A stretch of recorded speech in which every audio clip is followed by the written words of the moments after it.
I hate leg cramps. I just came back from my morning swim and I cut it short because I started to get a cramp in one leg. Now, I'm used to them. I have osteoarthritis in my left knee, so sometimes I get some really killer cramps, but this was not the same kind of thing. And it made me think about all you ladies out there who may be struggling with restless leg syndrome or muscle cramps, and how you go to the health food store and there's so many types of magnesium that you are confused as to what to buy and try. So today I thought I'd make a short little video about the types of magnesium that you can choose, but not as a list, really more like the body conditions or the things you might be curious about or struggling with, and pairing them with the types of magnesiums that may help you. This gives you a way to explore things like cramps or moodiness or even brain health and heart health in a way that makes you look at certain supplements over like all nine and getting confused. Before we get into it, I just want to ask you, if you are returning to one of my videos, or maybe if you're new, welcome. My name is Tanya. I like to chat about all the things that we can add to our menopause years to enhance our spiritual, emotional, physical health. But I'd love it if you would subscribe to the channel. Give me a thumbs up, give me a comment. This helps YouTube see that us old gals are important and we need to talk. This is a mighty mineral, magnesium, and it's involved in more than 300 chemical reactions in the body and almost every body system. Your cells need it. And it is one of the most asked about supplements that I see on social media and in questions that I used to get when I was coaching. And it was also on my radar for dental health. So if you are struggling with digestion, constipation, sleep, moodiness, fatigue, if you feel anxious, restless, or you have the odd muscle cramp like me, maybe magnesium is something that you should make space for, whether you're in perimenopause or all the way to my stage, which is postmenopause. So let's get into this fourth most abundant mineral in your body and how it affects almost everything from heart health to brain health and even your oral health, because it's part of forming your jawbone, and your jawbone can be very susceptible to bacteria in your mouth. There's many reasons why you may not have enough magnesium in your body, and there's lots of information that points to like soil depletion. Are we over farmed? Are we not treating our earth properly and getting that mineral back into the earth? Can we? If you have a diet high in processed foods, you might be missing out on magnesium and other minerals. Overall, we need to be thinking about foods that give us magnesium, like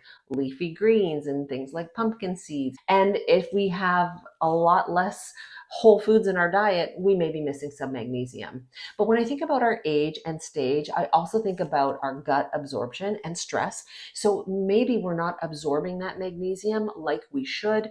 Magnesium and other minerals work together in a balance, and so this can be a reason why magnesium gets thrown off.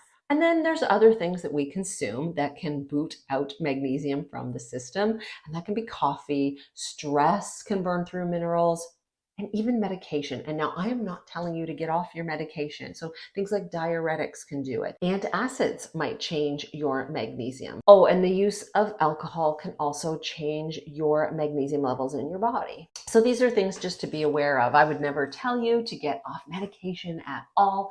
You always have to speak to your licensed care practitioner if you have any concerns about your medication, or even if you are thinking of taking a supplement and you are on medication or you have a health condition. It's just standard. You should do that. The first reason that I would think about putting magnesium into my life, and I do, is because of muscle recovery. What happened to me this morning with like my cramps in the pool, and the type of magnesium that you should think about is magnesium malate and magnesium sulfate, and they're going to be used in two different ways. So magnesium malate may be one of the ones that you use if you have restless leg syndrome. Sometimes people feel relief with eating a banana too. It could be different electrolyte imbalances or hydration. That's really important with restless leg syndrome, but magnesium malate may be the one to help you with muscle recovery if you work out or if you have cramping in general. And incidentally, this one might help you with fatigue as well. Now, the magnesium sulfate is your Epsom salts. This is the one that you pour in the bath after you work out or if you just have had a stressful day, because it is supposed to be absorbed through the skin. There's not a lot of evidence on this, but I mean, lots of people love the magnesium bath to help them feel better, to help them feel more relaxed. And it's an excellent nighttime routine, especially if you want to pair it with some nice essential oils. The second reason you may want to be looking at magnesium is stress support, and the one to go to could be magnesium glycinate or bisglycinate. Magnesium benefits your nervous system in being able to calm the nervous system. This is why people will turn to magnesium bisglycinate, and it is important to think of the nervous system and your stress support in all different levels, because this is what controls your hormones. It signals hormones. It works together with a partner, with your endocrine system, your hormonal system. So magnesium bisglycinate is one that you could look at if you are feeling stressed on a regular basis. The other ones can help too. Everybody is different. Sometimes the citrate helps with sleep and stress too. Number three, I bet a lot of you are familiar with, and that's constipation. So we can have times in our life where we are constipated, depending on what we eat, depending on stress, and depending on hydration. Some people I know are more chronically constipated. They have health conditions like thyroid issues. And the most common form of magnesium for this issue is magnesium citrate. This is the calm powder that you might see in the health food store.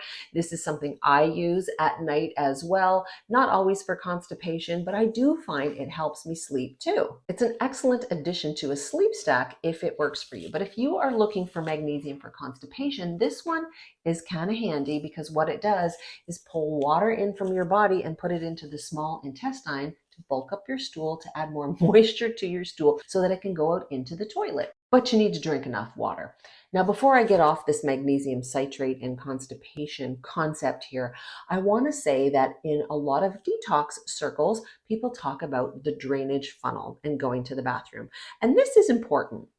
And while I have different views on detox than a lot of people, the whole idea behind going to the bathroom is actually a foundational health marker. So if you are not going to the bathroom, if you are constipated, that stuff is impacted in there. It's sitting in there. And all I can think of is putrefaction. We need to move the bowel and move things out. That is a major detox pathway. Your body gets rid of waste through pooping, and it also lets go of the breakdown of hormones and other things so they don't get reabsorbed through your small intestine and back into circulation.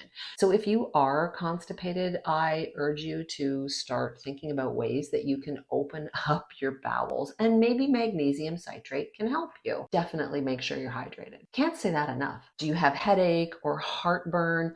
Magnesium is helpful for these things, and there are different forms that you can take. Yes, you can try the citrate, the bisglycinate.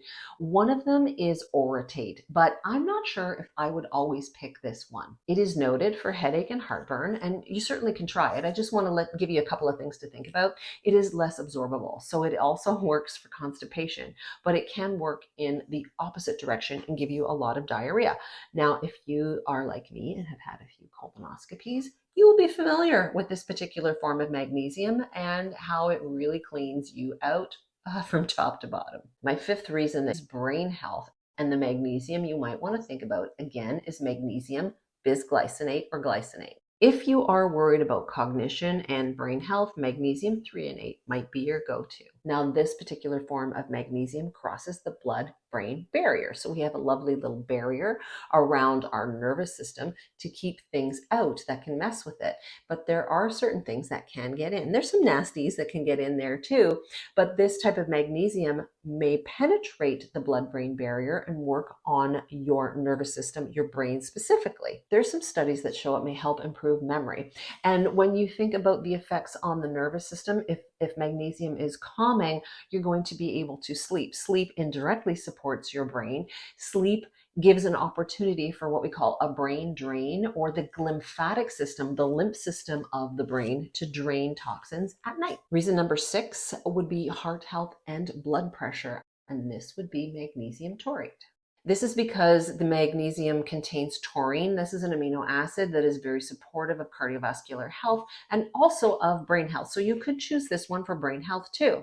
Now, if you're also worried about blood sugar, which could be reason number 7, you can choose this one as well, the magnesium taurate. This may be supportive of blood sugar balance. If you'd like to dig in more about blood sugar, check out my last video. I talked a lot about blood sugar balance in menopause. Number 8, if you are worried about your bone health, magnesium magnesium is key. It works with other minerals, with vitamin D, and there are different types of these magnesium supplements that you can incorporate into your routine. So we're going to talk about 3 of them, and that's the magnesium glycinate, bisglycinate, the magnesium malate, and the magnesium taurate. Why bisglycinate? It contains glycine, another amino acid, and that can be anti-inflammatory. Why malate? Malate is an antioxidant. So when we have oxidative stress and we make oxidative stressful chemicals every day with our own body processes and with stressors coming in, we need antioxidants. This is what fruit and vegetables do. So if you are not getting enough, or if you want to explore this type of magnesium, what you're doing is adding antioxidants which help with inflammation, which may help with bones, joint pain, muscle pain, inflammatory conditions. The malate is added to the magnesium to enhance its absorption. Now, magnesium taurate contains the amino acid taurine, which is very helpful for nerves. It's also an antioxidant and anti-inflammatory. And if you actually have a kitty like I do, you can see my little kitty hut here, that's an essential amino acid for cats. Now I'm going to mention magnesium citrate here. This is containing citric acid, and yes, it can still be supportive of bone health. The citric acid is in the magnesium to make it more absorbable as well. So that still is an option for bone health. Just know that this mineral does work alongside calcium and vitamin D and boron and phosphorus to maintain our bone health as we age. I myself use a specific bone builder supplement. I do change my supplement routine around so that I'm not relying on the same thing. I give my body like a bit of a break, but there are some basics that I do use, including vitamin D. Oh, and I pair that vitamin D with vitamin K. Before we wrap this up, I just want to share a little fun fact with you about the loss of estrogen. This may actually change the way we utilize magnesium in the body. And so when you think of all the risks like the brain, the bone health, heart health, having that drop in estrogen and the less potential utilization of magnesium in the body increases the risk of these things. So does the drop in estrogen actually change the way you use this mineral? I find these things interesting. A food-forward approach is always the best way to get your nutrients. Things like leafy greens, bananas, oatmeal contain magnesium. Certain dairy products, things like black beans and almonds, contain magnesium as well. Whether or not they're available to your body is a whole other story. And so this is why people choose a supplement. So I'm going to leave you with this video knowing that magnesium can be really helpful for many different things that we are at risk of in menopause, or just those aches and pains that we experience on a more regular basis as we age, and for the difficulty with sleep. If you made it to the end of the video, please give me a thumbs up. Would you subscribe, and would you maybe share this with someone who's also confused about magnesium and what you need to use it for? I hope this was helpful, and always, I can't wait to see you again in the next video.